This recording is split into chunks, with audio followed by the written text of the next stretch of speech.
sasabihin niya? Tangina. Hindi totoo yan. Video na naman si Tito. Hindi na! Tito Jun, wag. Boy, ibura mo nga! Hoy! Natutulog ako! Nagising ako sa bunga radyo! Saan layo-layo ko? Sasabihan niya ng ganun yung anak ko?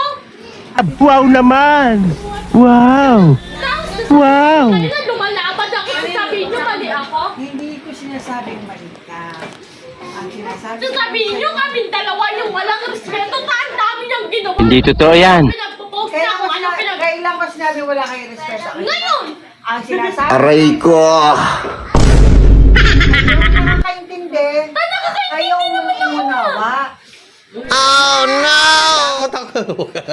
Nakakaintindi naman kami na kaya mo pinapabayaan. Hindi totoo yan. Pero yung idadamay niya yung anak ko. Pero, oh shit! Oh shit! Sa kanya huwag kayong iiyak. Ganyan sitwasyon. Hindi din siya yung nag-iisip niya na kapag nangailangan siya, ay naman tatawagin niya. Kaya ngayon gano'n, maging mahinahon ka. Nagiging mahinahon na. Sa barangay namin, sa rancho siya. Pinagsiligawan niya ako doon. Sila nagpabarang. Hindi totoo yan. Ginawa niyo. Alam ko na Yun ang may problema, hindi ito. yun.